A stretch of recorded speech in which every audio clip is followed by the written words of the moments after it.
Bartered away by her own mother, the cattle baron gave her the love she never had. Chapter 1. The Auction Block. The October sun beat mercilessly down on the weathered planks of the Golden Horseshoe Saloon, casting distorted shadows that danced across the dusty floor. The air was thick with the acrid smell of tobacco, sweat, and cheap whiskey that had soaked into the walls for decades. It was one of those days when the Texas heat seemed to suck the soul from anything living, and even the horses tied outside swayed their heads in discomfort. Sarah Mae Johnson, only 16 years old, stood in the center of the saloon like a lost lamb among wolves.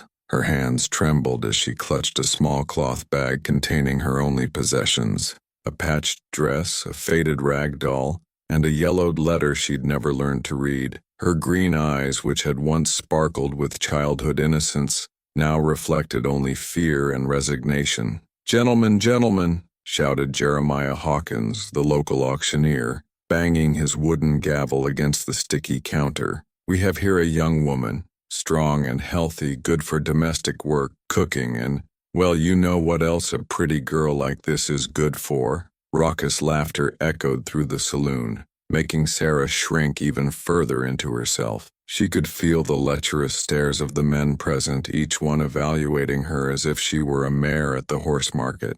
Some were local farmers looking for cheap labor, others were dubious businessmen with even darker intentions. Martha Johnson, her own mother, was leaning against the bar with a glass of whiskey in her hand, carefully avoiding her daughter's gaze. Her clothes were dirty and torn, and her face showed the signs of a life of vice and poor choices. She had racked up gambling debts she couldn't pay, and Sarah was her only bargaining chip. "I'll start with $5, shouted a fat man in dirty clothes who smelled of cattle and manure. $10, retorted another, a thin merchant with rotten teeth. Sarah closed her eyes, trying to transport herself anywhere but here. She remembered the few happy moments of her childhood, when her father was still alive and the family had a small cabin on the outskirts of town. He used to take her fishing at the nearby creek and tell her stories about brave cowboys and princesses who found their happy endings.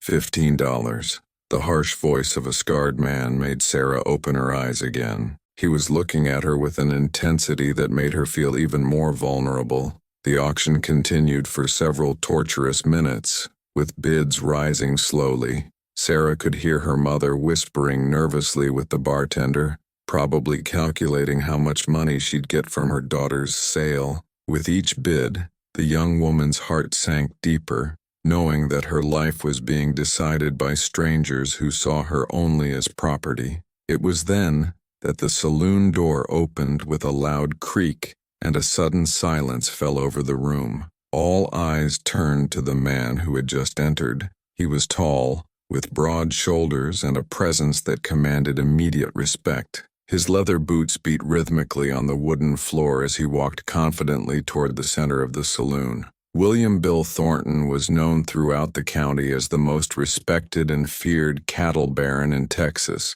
At 42, he had built a cattle empire that stretched across thousands of acres. His face was weathered by the sun and wind of the plains, but his blue eyes were kind, contrasting with his reputation as a hard man in business. "Gentlemen," Bill said in his deep, calm voice, removing his hat to reveal graying brown hair. "Seems I've arrived just in time for some entertainment." Jeremiah Hawkins swallowed hard. Everyone in the region knew Bill Thornton and no one dared cross him.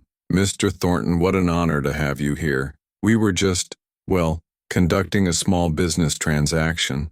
Bill looked directly at Sarah, and for a moment she felt something different in his gaze. It wasn't the lust or greed she saw in the other men's eyes, but something she couldn't identify.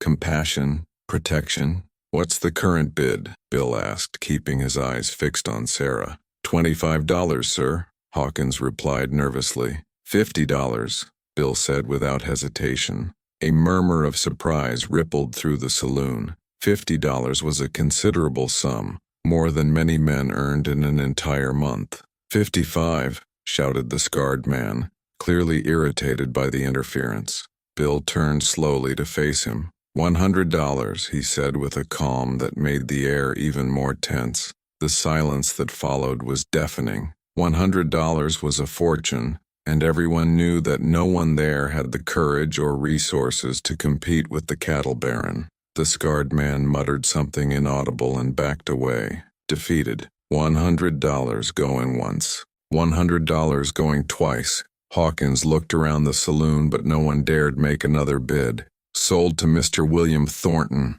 Sarah felt her legs weaken. She had been sold, like an animal or a piece of furniture, but there was something in Bill Thornton's gaze that made her feel safe. It was a strange and confusing sensation. Bill approached her slowly, as if dealing with an injured animal. "What's your name, young lady?" he asked gently. Sarah May Johnson, sir," she replied with a trembling voice. "Sarah May," he repeated, as if testing the sound of the name. "That's a beautiful name. Do you have anything to take with you?" She lifted the small cloth bag, embarrassed by the poverty of her possessions. Bill nodded respectfully, as if that bag contained precious treasures.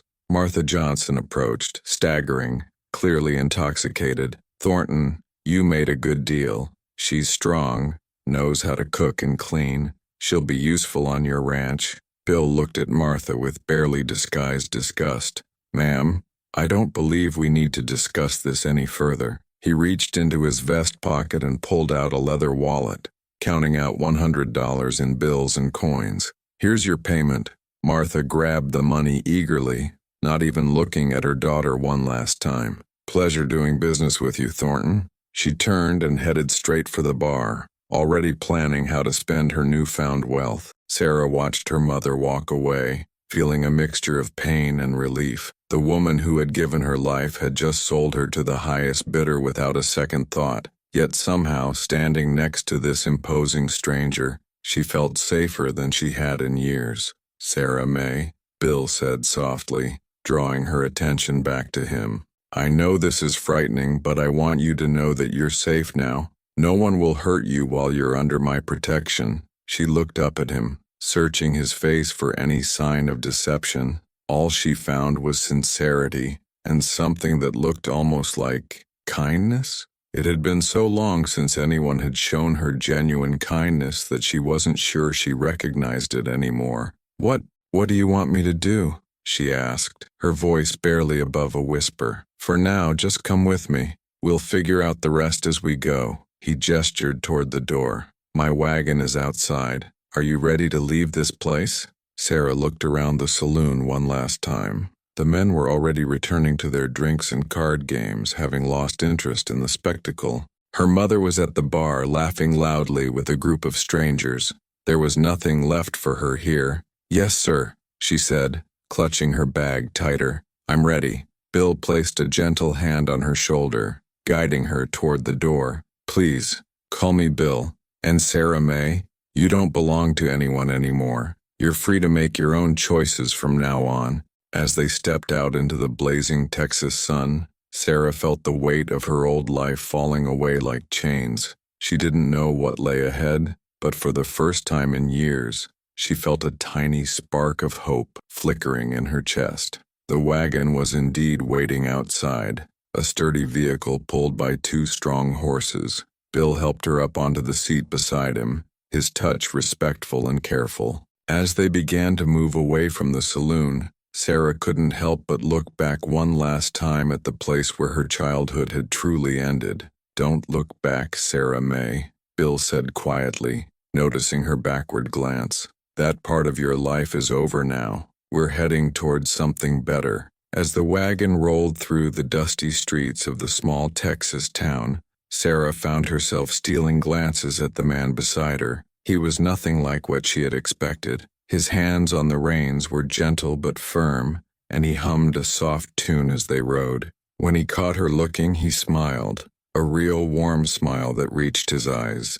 "Tell me about yourself, Sarah May," he said as they reached the outskirts of town. "What do you like to do? What makes you happy?" The question caught her off guard. No one had ever asked her what made her happy before. She thought for a long moment, trying to remember the last time she had felt truly content. I used to like to read," she said hesitantly. Before my father died, he taught me my letters. And I like animals. We had a cat once before. She trailed off, not wanting to relive those painful memories. Reading is a wonderful skill, Bill said encouragingly. I have quite a library at the ranch. You're welcome to any book that catches your interest.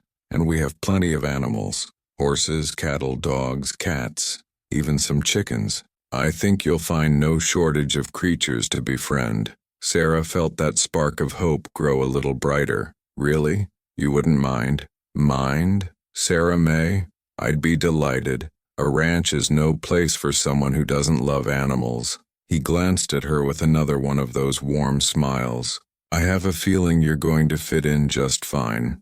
As they rode deeper into the Texas countryside, the landscape began to change. The dusty, cramped buildings of the town gave way to rolling hills covered in golden grass that swayed in the afternoon breeze.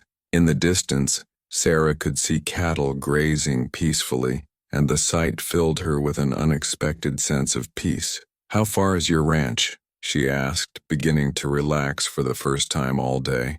About another hour's ride, Bill replied. It's called the Thornton Ranch, though most folks just call it the Triple T. It's been in my family for 20 years now. My father started it with just a few head of cattle and a dream. Now it's one of the largest spreads in this part of Texas. Do you live alone? Sarah asked, suddenly worried about what her new life might entail. Bill chuckled. Hardly. I have about 15 men who work the ranch. Good men, all of them. There's also Maria, our cook and housekeeper. She's been with us for 10 years now, and she runs the household with an iron fist. You'll like her, I think. She has a way of making everyone feel at home. The sun was beginning to sink lower in the sky, painting the landscape in shades of gold and amber. Sarah had never seen anything so beautiful. Growing up in the cramped, dirty town, she had forgotten that such beauty existed in the world. It's beautiful, she whispered, more to herself than to Bill. Yes, it is, he agreed. But when she looked at him, he was looking at her, not the landscape. She felt her cheeks flush and looked away quickly. As they crested a hill, Sarah gasped. Spread out before them was the most magnificent sight she had ever seen. The Thornton Ranch stretched as far as the eye could see, with a large two-story house at its center. Barns, corrals, and outbuildings dotted the landscape, and everywhere she looked, she could see signs of prosperity and careful management. Welcome home, Sarah May, Bill said softly. Home. The word hit her like a physical blow. She had never had a real home, not since her father died. Could this place, this beautiful, peaceful place, really become her home? As they approached the main house, Sarah could see people emerging from various buildings. Ranch hands paused in their work to wave at Bill, and a plump Mexican woman came out of the house, wiping her hands on her apron. "Senor Bill," the woman called out in accented English. "You are back early. And who is this beautiful young lady?" Bill helped Sarah down from the wagon, his hands steady and reassuring. "Maria, I'd like you to meet Sarah May Johnson. She'll be staying with us from now on." Maria's dark eyes took in Sarah's appearance, the worn dress, the frightened expression, the small bag of possessions, and her face softened with understanding. "Ah, si, of course, come, Nina. You must be tired and hungry. We will get you settled, no?" Sarah looked uncertainly between Bill and Maria. I don't know what I'm supposed to do, what my duties are." Bill placed a gentle hand on her shoulder. "Your only duty right now is to rest and recover. Tomorrow we can talk about what you'd like to do, how you'd like to spend your time. But tonight you're just going to eat a good meal and sleep in a real bed." Tears sprang to Sarah's eyes. She couldn't remember the last time someone had been so kind to her, so concerned about her comfort and well-being. "Thank you," she whispered, her voice thick with emotion. Come, Maria said, taking Sarah's arm gently. "You are skin and bones, Nina. We must feed you properly. Senor Bill, she will need clothes, yes? I will see what I can find." As Maria led her toward the house, Sarah looked back at Bill one more time. He was watching her with that same gentle expression, and he raised his hand in a small wave. For the first time in years, Sarah Mae Johnson felt like she might actually be safe. The interior of the house was even more impressive than the exterior. The rooms were spacious and well furnished with comfortable chairs, beautiful rugs, and shelves lined with books. Everything was clean and well maintained. Speaking of a household run with care and attention to detail, "This will be your room," Maria said, opening a door to reveal a cozy bedroom with a large window overlooking the pastures.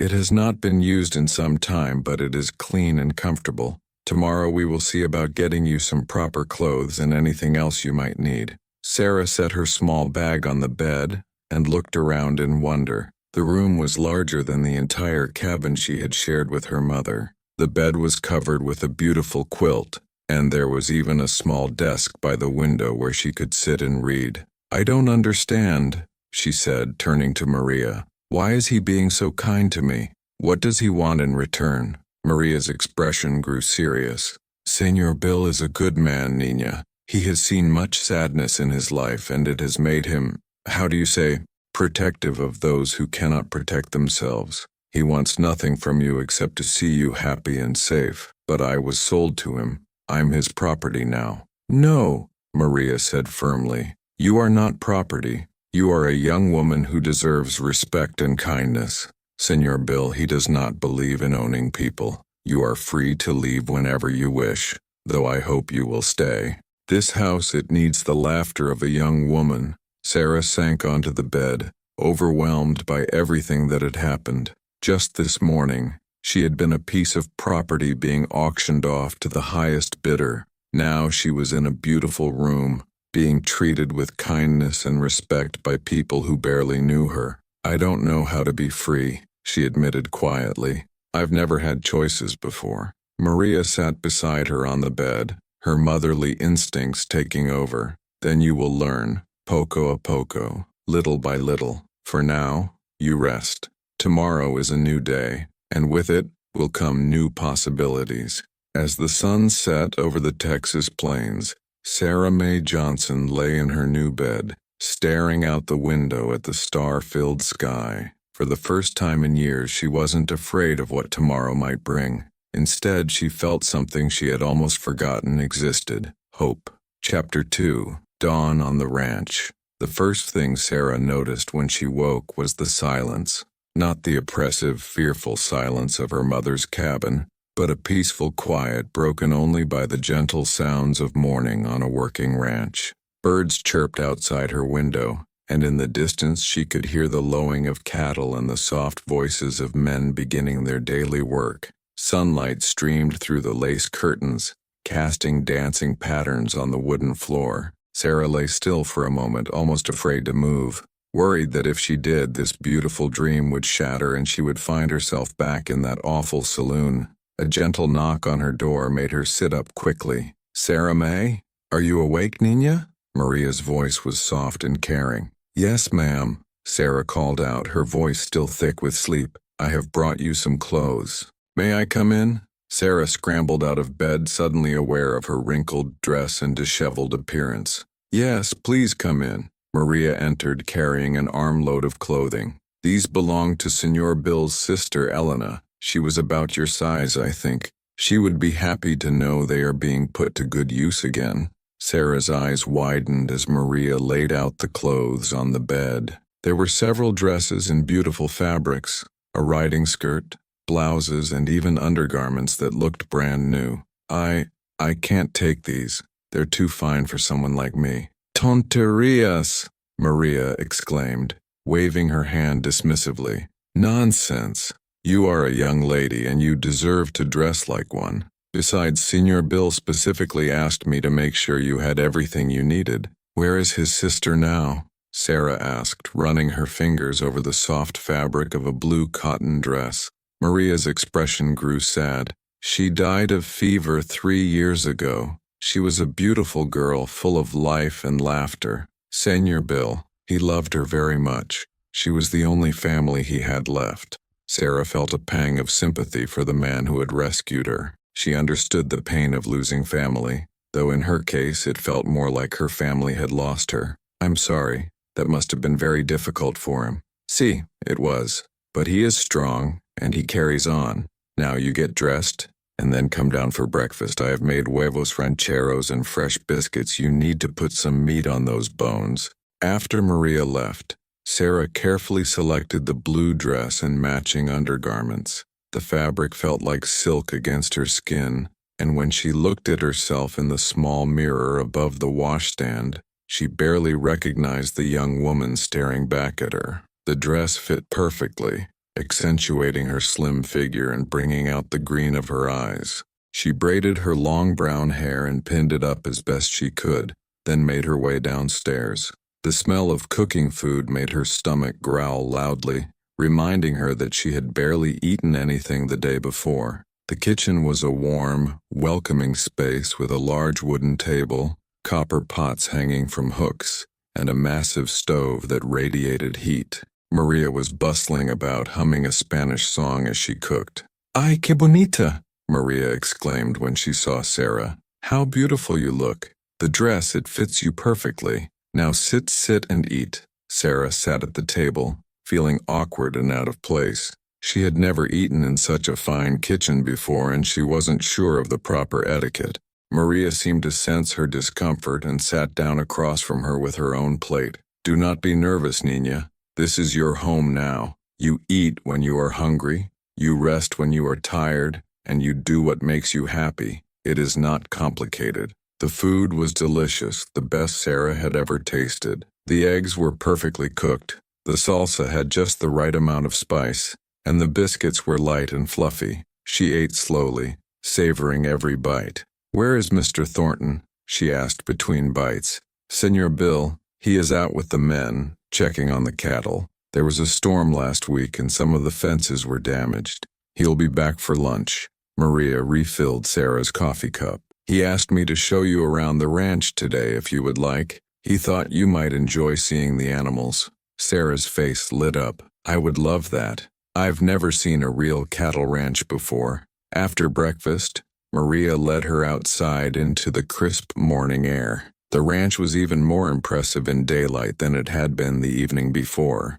Everywhere Sarah looked, she saw signs of prosperity and careful management.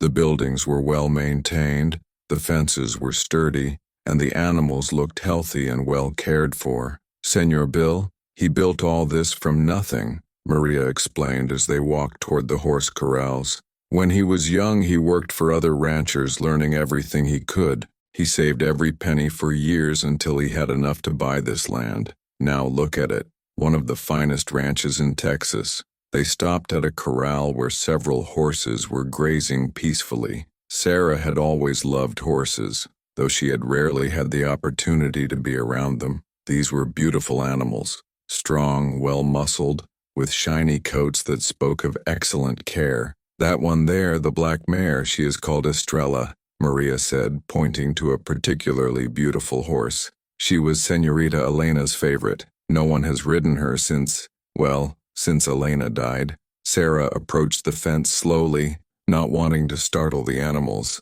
Estrella looked up at her approach and their eyes met. There was something in the mare's gaze that Sarah recognized, a sadness, a loneliness that mirrored her own. "She's beautiful," Sarah whispered, extending her hand toward the fence. Estrella approached cautiously, sniffing at Sarah's outstretched fingers. When the horse gently nuzzled her palm, Sarah felt a connection she had never experienced before. It was as if the animal understood her, recognized a kindred spirit. "Dios mío," Maria exclaimed softly. "She has not let anyone near her in 3 years. You have a gift with animals, Nina." They continued their tour of the ranch, visiting the cattle pens, the chicken coop, and the various outbuildings. Sarah was fascinated by everything she saw. The ranch was like a small, self-contained world, with its own rhythms and routines. As they walked, several of the ranch hands tipped their hats respectfully to Sarah. They were a diverse group, some Mexican, some white, some who looked like they might have Indian blood, but they all seemed to share a common respect for their employer and a genuine friendliness toward the newcomer. "The men, they are good people," Maria explained. "Senor Bill, he chooses his workers carefully. He pays them well and treats them fairly, so they are loyal to him. You will be safe here, Nina. These men, they would protect you with their lives if necessary." Around midday they heard the sound of approaching horses. Sarah looked up to see a group of riders coming toward the main house, and her heart skipped a beat when she recognized Bill Thornton's tall figure leading the group. He dismounted smoothly and handed his reins to one of the younger ranch hands. His clothes were dusty from the morning's work, and his face was flushed from the sun, but when he saw Sarah, his expression softened into a warm smile. "Good morning, Sarah May. I hope you slept well." "Yes, sir, very well, thank you." She felt suddenly shy, aware of how different she looked in Elena's dress. "You look lovely," he said simply, and she felt her cheeks flush with pleasure. "Maria's been taking good care of you, I see. She's been wonderful, and the ranch, it's the most beautiful place I've ever seen." Bill's smile widened.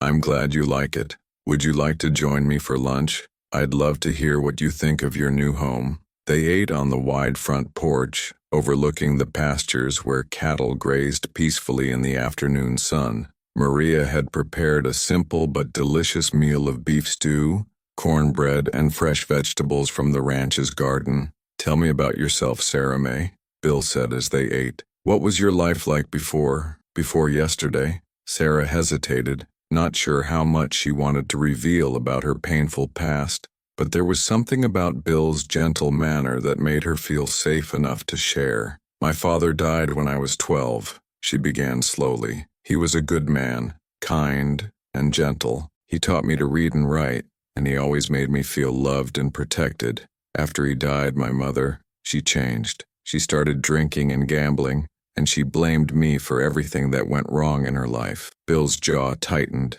but he didn't interrupt. "We lost our cabin last year when she couldn't pay the debts. We've been living in a single room above the general store, and she's been looking for ways to make money. Yesterday she decided I was her best asset." "I'm sorry," Bill said quietly. "No child should have to endure what you've been through. But you're safe now, Sarah May. You never have to worry about being sold or bartered again."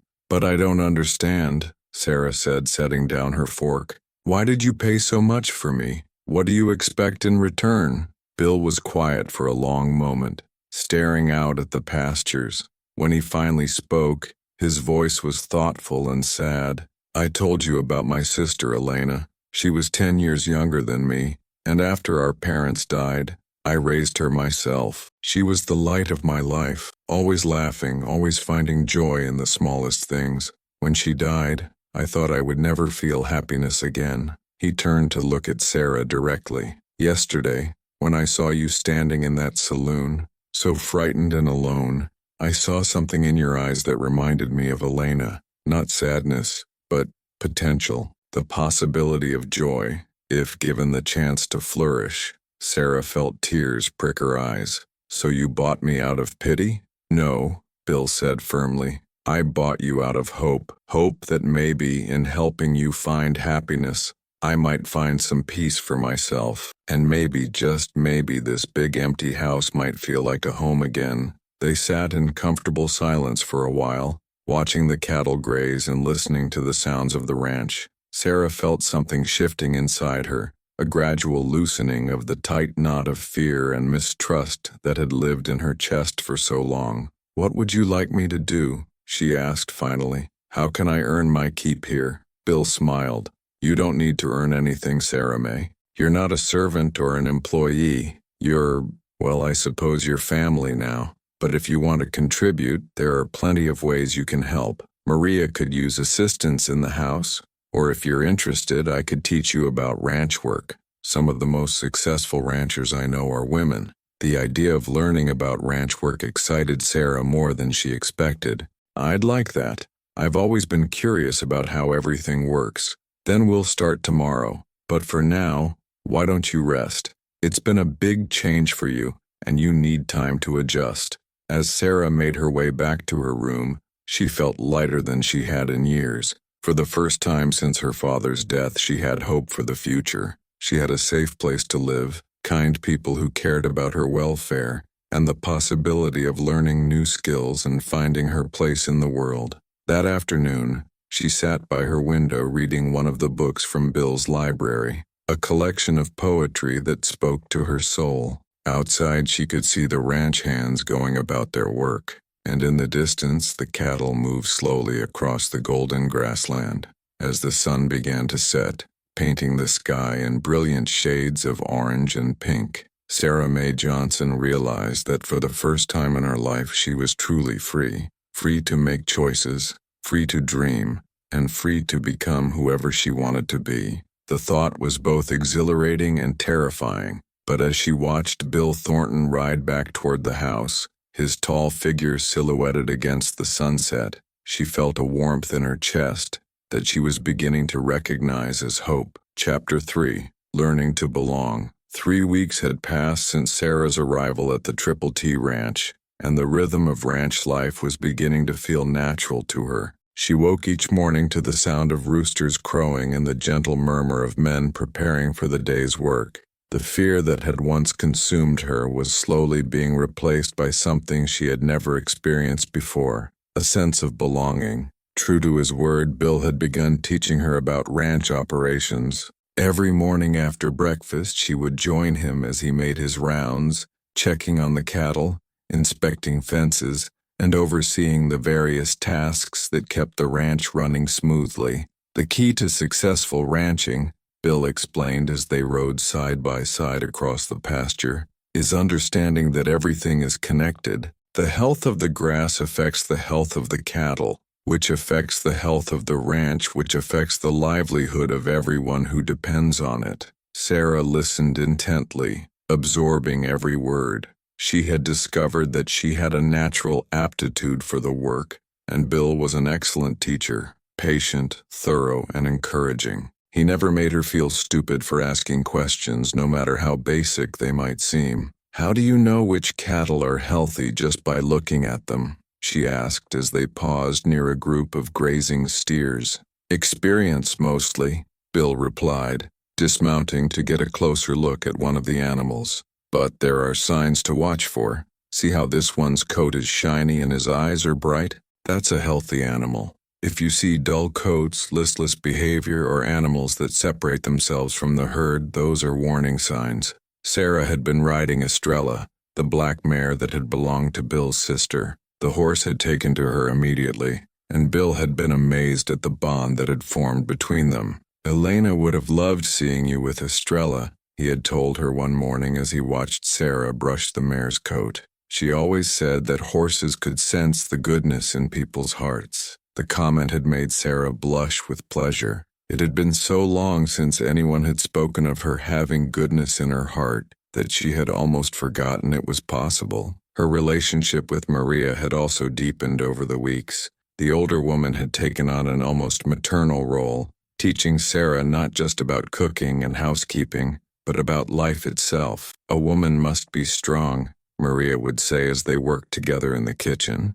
"Not just in her body, but in her spirit. The world, it will try to break you down, but you must not let it. You must stand tall and proud no matter what comes." Sarah was learning to cook traditional Mexican dishes alongside the hearty American fare that the ranch hands preferred. She discovered that she had a talent for baking, and her fresh bread and pies quickly became favorites among the men. "Miss Sarah Mae," said Tommy, one of the younger ranch hands, as he savored a piece of her apple pie, "you're gonna spoil us rotten with cooking like this." The praise made Sarah glow with pride. She had never been particularly good at anything before, and discovering that she had skills and talents was a revelation. Her reading had also improved dramatically. Bill's library was extensive, and he encouraged her to read whatever interested her. In the evenings, they would often sit on the front porch, discussing the book she had been reading. "What did you think of that poetry collection?" Bill asked one evening as they watched the sunset paint the sky in brilliant colors. "It made me feel things I didn't know I could feel," Sarah replied thoughtfully. "The way the poet described love and loss, it was like he understood something about life that I'm just beginning to learn." "And what's that?" Sarah was quiet for a moment, trying to put her thoughts into words. "That pain and beauty can exist in the same moment. that losing something precious doesn't mean you can never find joy again. Bill looked at her with something like admiration in his eyes.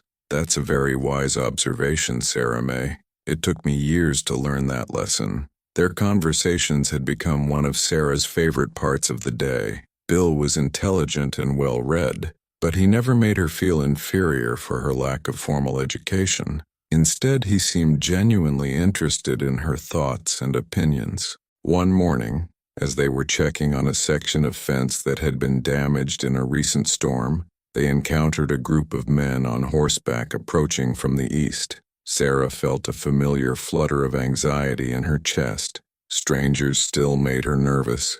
"Easy," Bill said quietly, noticing her tension. "They're probably just travelers looking for directions." But as the men drew closer, Sarah could see that they were rough-looking characters, the kind of men who frequented the saloons and gambling halls where her mother had spent so much time. The leader was a tall, thin man with a scraggly beard and cold eyes that reminded her uncomfortably of the scarred man who had bid on her at the auction. "Afternoon," the leader called out as they approached. "We're looking for a young woman, about 16, brown hair, green eyes, goes by the name of Sarah Johnson. You folks seen anyone matching that description?" Sarah's blood ran cold. She instinctively moved closer to Bill, who had straightened in his saddle and was regarding the strangers with obvious suspicion. "Can't say that I have," Bill replied evenly. "What's your business with this young woman?" "She's stolen property," the man said with a nasty grin. "Bought and paid for, but she ran off before the transaction could be completed. We're here to collect what's ours." "I see," Bill said, his voice dangerously quiet. "And you have papers proving this ownership?" The man's grin faltered slightly. "Don't need papers. Everyone in town knows the girl was sold fair and square. We're just here to collect our investment." Sarah realized with growing horror that these men must be working for the scarred man who had been bidding against Bill at the auction. Somehow, they had tracked her here, and they intended to take her back. "Well, gentlemen," Bill said, his hand moving casually to rest on the gun at his hip, "I'm afraid you've wasted a trip. Even if I had seen this young woman, I wouldn't be inclined to help men who refer to human beings as property." The leader's face darkened.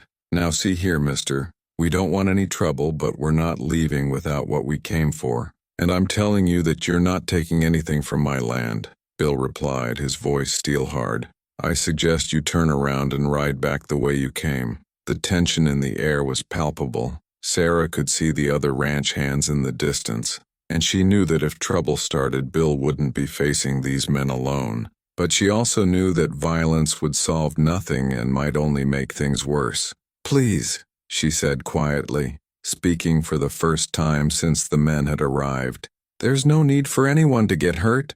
The leader's eyes fixed on her immediately, and his grin returned. Well, looks like we found what we were looking for after all." "You found nothing," Bill said firmly, moving his horse between Sarah and the strangers. "This young woman is under my protection and she's not going anywhere with you." "Your protection don't mean nothing," the leader snarled. "She was bought and paid for and we're taking her back." "Over my dead body," Bill replied calmly. The standoff might have escalated into violence, but at that moment, the sound of approaching horses could be heard. Sarah looked up to see several of the Triple T Ranch hands riding hard toward them, having noticed the confrontation from a distance. The leader of the strangers looked around nervously as he realized he was now outnumbered. "This ain't over," he said, but his voice lacked its earlier confidence. "Yes, it is," Bill said firmly, "and if I see any of you on my land again, I'll have you arrested for trespassing. Now get out." The men wheeled their horses around and rode off, but not before the leader called back, "You can't protect her forever, Thornton. We know where she is now." As the dust settled, Sarah realized she was shaking. The brief encounter had brought back all the fear and helplessness she had felt during those terrible weeks before the auction. "Hey," Bill said gently, dismounting and coming to stand beside Estrella. "You're safe. They're gone. But they'll be back," Sarah said, her voice trembling. "They know where I am now." I've brought trouble to your ranch, to your people. Maybe I should leave." "Absolutely not," Bill said firmly. "This is your home, Sarah May. No one is going to drive you away from it." "But what if they come back with more men? What if someone gets hurt because of me?" Bill reached up and helped her down from Estrella, his hands steady and reassuring. "Listen to me. I've dealt with men like that before. They're bullies and cowards who prey on the weak and defenseless. But you're not defenseless anymore. You have people who care about you, people who will fight for you." The ranch hands had reached them by now, and their faces showed a mixture of concern and anger. "Boss, you want us to follow those varmints?" asked Jake, the ranch foreman. "Make sure they keep riding?" "Good idea," Bill replied. "But don't engage them unless they threaten you first. Just make sure they understand they're not welcome in this county." As the men rode off in pursuit of the strangers, Bill turned back to Sarah. "Come on, let's head back to the house. Maria will want to know what happened." The ride back was quiet, but Sarah could feel Bill's protective presence beside her. When they reached the house, Maria took one look at Sarah's pale face and immediately began fussing over her, bringing her tea and wrapping a shawl around her shoulders. "Those men, they will not give up easily," Maria said after Bill had explained what had happened. "They see her as money, and greedy men do not let go of money without a fight." "Then we'll be ready for them," Bill said grimly. "I'll post extra guards around the ranch, and Sarah won't go anywhere alone." "I don't want to be a prisoner," Sarah said quietly. "I've spent too much of my life being afraid." "You won't be a prisoner," Bill assured her, "but you will be protected. There's a difference." That evening, as they sat on the front porch watching the sunset, Sarah found herself thinking about how much her life had changed in just a few short weeks. She had gone from being a piece of property to be bought and sold to being someone worth protecting, someone whose safety and happiness mattered to others. "Bill," she said quietly, "why are you doing all this for me? Really?" He was quiet for a long moment, staring out at the pastures where the cattle were settling down for the night. "Do you remember what I told you about Elena?" "Yes. After she died, I thought I would never care about anyone again. It hurt too much to lose someone I loved. So I threw myself into the ranch, into building something that would last. But a ranch without people to share it with is just land and cattle. It's not a home." He turned to look at her, and in the fading light she could see the sincerity in his eyes. "You've brought life back to this place, Sarah May. You've reminded me what it feels like to have someone to protect, someone to care for. You've given me a purpose beyond just accumulating wealth." Sarah felt tears prick her eyes. "I never thought anyone would want to protect me. I never thought I was worth protecting." "You are worth protecting," Bill said firmly. "You're worth everything good that life has to offer, and I'm going to make sure you get it." As the stars began to appear in the darkening sky, Sarah Mae Johnson realized that she had found something she had never dared to hope for: a family, not bound by blood, but by choice and love and mutual respect. And she was determined to fight for it, no matter what challenges lay ahead. Chapter 4. Shadows from the Past. The weeks following the confrontation with the strangers passed in a state of heightened alertness. Bill had indeed posted extra guards around the ranch, and Sarah found herself constantly accompanied by one of the ranch hands whenever she ventured beyond the immediate vicinity of the main house. While she appreciated the protection, the restrictions chafed at her newfound sense of freedom. "I feel like a bird in a cage," she confided to Maria one afternoon, as they worked together in the kitchen, preparing dinner for the ranch hands. "A cage that keeps you safe, Nina," Maria replied, kneading bread dough with practiced efficiency. "Sometimes we must accept small restrictions to avoid larger dangers." Sarah sighed, looking out the window at the vast expanse of the ranch. "I know you're right. It's just, I was finally beginning to feel like I belonged somewhere, like I could make my own choices. Now I feel helpless again." "You are not helpless," Maria said firmly, pausing in her work to look at Sarah directly. "You are learning, growing stronger every day. The men who came here, they see you as you were, a frightened girl with no one to protect her. They do not see who you are becoming." "And who am I becoming?" Sarah asked, genuinely curious about Maria's perspective. "A woman of strength and courage, a woman who can stand on her own 2 feet and face whatever comes. You just do not see it yet." Their conversation was interrupted by the sound of approaching horses. Sarah tensed automatically, but Maria looked out the window and relaxed. "It is only Senor Bill and the men returning from the south pasture," she said. "But look at his face. Something is wrong." Sarah peered out the window and saw that Maria was right. Bill's expression was grim as he dismounted and spoke urgently with Jake, the foreman. After a few moments, he headed toward the house with determined strides. "Sarah May," he called as he entered the kitchen, "I need to speak with you." The serious tone of his voice made Sarah's stomach clench with anxiety. "What is it? What's happened?" "We found signs that someone has been watching the ranch," Bill said without preamble. "Tracks, campfire remains, places where someone has been observing our daily routines. Those men from last week, they haven't given up." Sarah sank into a chair, feeling the familiar weight of fear settling on her shoulders. "What does that mean? What are they planning?" "I don't know yet," Bill admitted, "but I think it's time we took more decisive action. I'm going to ride into town tomorrow and have a talk with Sheriff Morrison. If these men are planning something, we need the law on our side." "And if the law won't help?" Sarah asked, though she suspected she already knew the answer. Bill's jaw tightened. "Then we'll handle it ourselves." That evening, the atmosphere in the house was tense. Bill spent hours cleaning and checking his weapons, while the ranch hands took turns standing guard. Sarah tried to read, but she couldn't concentrate on the words. Every sound from outside made her jump. Every shadow seemed to hide a potential threat. "I can't stand this," she said finally, closing her book with a snap. "I won't be the reason good people get hurt. What are you thinking?" Bill asked, looking up from the rifle he was cleaning. "Maybe I should leave. Go somewhere far away where they can't find me. Then you and your people would be safe." "Absolutely not," Bill said firmly. "Running away won't solve anything. These men are criminals, Sarah May. If we let them get away with this, they'll just find another victim to terrorize."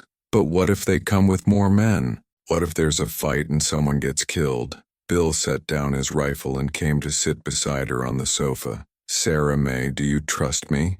"Of course I do." "Then trust me when I tell you that we can handle whatever comes. The men who work for me aren't just employees, they're family, and family protects each other." The next morning, Bill rode into town as planned, taking Jake and 2 other men with him. Sarah spent the day in a state of nervous energy, unable to concentrate on any task for more than a few minutes. Maria tried to keep her busy with cooking and cleaning, but nothing could distract her from her worry. It was late afternoon when Bill returned, and Sarah could tell immediately that the news wasn't good. "Sheriff Morrison says his hands are tied," Bill reported grimly. "Without proof of an actual crime, he can't arrest anyone. And even if he could, he doesn't have the manpower to patrol the ranch." "So we're on our own," Sarah said, though it wasn't really a question. "We've always been on our own," Bill replied. "But that doesn't mean we're helpless. I've sent word to some friends of mine, other ranchers who've dealt with similar problems. They're sending men to help us." "You're asking people to risk their lives for me?" Sarah said, guilt weighing heavily on her heart. "I'm asking people to help us deal with criminals who threaten the peace and safety of our community," Bill corrected. "This isn't just about you anymore, Sarah May. Men like these are a threat to everyone." That night, Sarah lay awake listening to the sounds of the ranch. She could hear the guards making their rounds, the soft murmur of voices as they checked in with each other. Somewhere out there in the darkness, she knew hostile eyes were watching, waiting for their opportunity. She must have dozed off eventually, because she was awakened by the sound of gunshots. Heart pounding, she leaped out of bed and ran to the window. In the moonlight, she could see figures moving near the barn and the orange glow of what looked like fire. "Sarah May," Bill's voice called from downstairs. "Stay in your room and lock the door." But Sarah couldn't just hide while the people she cared about were in danger. She quickly dressed and crept downstairs, staying low and moving carefully toward the kitchen window where she could get a better view of what was happening. The barn was indeed on fire, and she could see men running back and forth with buckets of water trying to contain the blaze. But that wasn't the worst of it. There were also men on horseback circling the house, and she could hear the crack of rifle fire. "They're trying to draw us out," she heard Jake shout to Bill. "Set the fire to make us come running, then pick us off when we're exposed." "How many of them are there?" Bill called back. "At least 8, maybe more. They've got us surrounded." Sarah's mind raced. 8 men against the ranch hands, and the additional help that Bill had summoned. The odds weren't impossible, but they weren't good either, and all of this was happening because of her. She made a decision that she knew Bill would hate, but that felt like the only right thing to do. Moving carefully, she made her way to the front door and stepped out onto the porch. "Stop!" she called out as loudly as she could. "Stop shooting, I'm here!" The gunfire ceased abruptly, and she could feel all eyes turning toward her. Bill appeared at her side almost immediately, his face furious. "Sarah May, what the hell do you think you're doing? Ending this," she said quietly. Then louder she called out, "You came for me. Here I am. Let's finish this." A figure on horseback emerged from the shadows, the same thin, bearded man who had confronted them weeks earlier. Well, he called out, his voice carrying clearly in the still night air. "The little dove finally shows herself. What do you want?" Sarah called back, surprised by the steadiness of her own voice. "You know what we want, girl. You're coming with us, and nobody else has to get hurt. And if I refuse?" The man's laugh was cold and ugly. "Then a lot of good people are going to die tonight, your choice." Sarah felt Bill's hand on her arm, but she shook him off gently. "I need to do this," she whispered to him. "Like hell you do," he whispered back. "We can fight them, Sarah May. We can win." "At what cost?" she asked. "How many of your men are you willing to sacrifice for me?" Before Bill could answer, she stepped forward to the edge of the porch. "I'll come with you," she called out, "but only if you give me your word that you'll leave these people alone." "Sarah May, no!" Bill's voice was anguished. "The word of a kidnapper and a criminal?" The man on horseback sneered. "What's that worth? More than the word of a man who sells human beings." Sarah shot back, finding courage she didn't know she possessed. "But I'll take that chance if it means protecting the people I care about." She started to step down from the porch, but Bill caught her arm. "I won't let you do this. You don't have a choice," she said softly, looking into his eyes. "This is my decision to make." But before she could take another step, the night exploded into chaos. The additional men that Bill had summoned, ranchers and their hands from neighboring spreads, had arrived and were attacking the kidnappers from behind. The sound of gunfire filled the air, and Sarah found herself pushed back into the house by Bill's strong hands. "Stay down," he shouted, then grabbed his rifle and ran back outside. The battle was fierce, but brief. The kidnappers, caught between the ranch defenders and the arriving reinforcements, were quickly overwhelmed. When the smoke cleared, 3 of the criminals lay dead, and the rest had been captured or had fled into the night.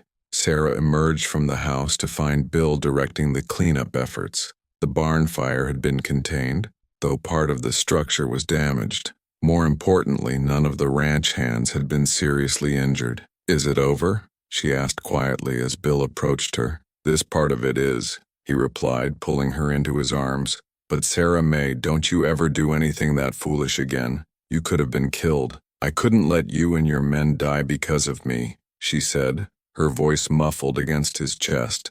"And I couldn't let you sacrifice yourself for us," he replied, holding her tighter. "We're family, Sarah May.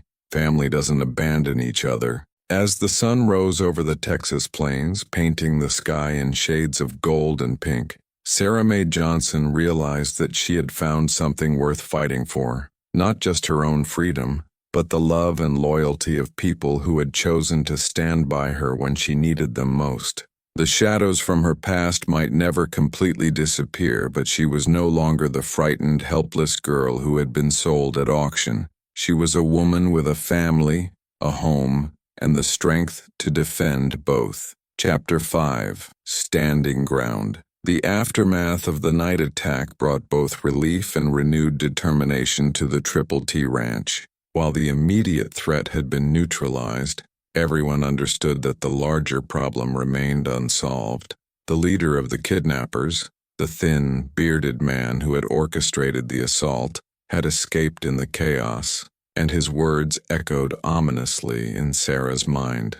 This ain't over. In the days that followed, Bill worked tirelessly to strengthen the ranch's defenses and gather information about their enemies. The captured men had been turned over to Sheriff Morrison, but their interrogation had yielded little useful information beyond confirming what everyone already suspected. They were hired guns working for someone with enough money to make the pursuit worthwhile. The question is, Bill said during a meeting with his foreman and the neighboring ranchers who had come to their aid, who's paying them, and why are they so determined to get Sarah May back? Could be the man who was bidding against you at the auction, suggested Tom Bradley, owner of the neighboring Lazy Bee Ranch. Some men don't like to lose, especially in public, or it could be someone else entirely, added Jake. Someone who sees an opportunity to make money off a young woman with no family to protect her. Sarah, who had been listening quietly from the corner of the room,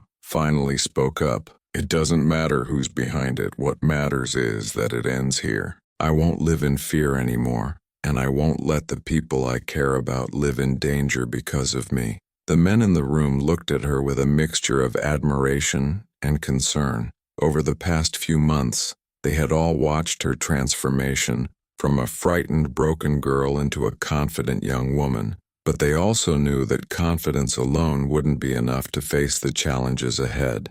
"What are you thinking, Sarah May?" Bill asked, though his tone suggested he was worried about her answer. "I'm thinking that we need to take the fight to them instead of waiting for them to come to us," she replied. "We need to find out who's behind this and deal with them directly." "That's too dangerous," Bill said immediately. "We don't even know who we're looking for. Then we find out," Sarah said firmly. "I'm tired of being hunted like an animal. It's time to turn the tables." The discussion continued for several hours, with various plans proposed and discarded. Finally, they settled on a strategy that would allow them to gather information while keeping Sarah relatively safe. Bill would return to town and make discreet inquiries about who might be funding the kidnappers, while Sarah would remain at the ranch under heavy guard. But Sarah had other ideas. That night, after everyone had gone to bed, she slipped out of the house and made her way to the barn where Estrella was stabled. The black mare nickered softly as Sarah approached, as if sensing her mistress's troubled state of mind. "I know what you're thinking," a voice said from the shadows, making Sarah jump. Bill stepped into the moonlight, his expression a mixture of exasperation and understanding. "You're thinking about doing something heroic and stupid. I'm thinking about ending this," Sarah replied, not bothering to deny her intentions. "Those men will keep coming as long as they think I'm helpless. But what if I'm not? What if I face them on my own terms, and get yourself killed in the process?" Bill moved closer, his voice gentle but firm. "Sarah May, I understand the impulse to fight back, but rushing into danger isn't courage, it's recklessness. Then what would you have me do?" Sarah asked, frustration evident in her voice. "Hide behind your men forever? Live in constant fear? That's not living, Bill. That's just existing." Bill was quiet for a long moment, studying her face in the moonlight. "You've changed," he said finally. "When I first brought you here, you were like a wounded bird, fragile, afraid, ready to flee at the first sign of danger. Now what? Now you're like Estrella here," he said, reaching out to stroke the mare's neck. "Strong, proud, ready to fight for what matters to you. Elena would have liked that about you." The mention of his sister brought tears to Sarah's eyes. Over the months, she had learned more about Elena Thornton, her love of horses, her fierce independence, her determination to live life on her own terms. In many ways, Elena had become a role model for Sarah, even though they had never met. "What would Elena have done?" Sarah asked quietly.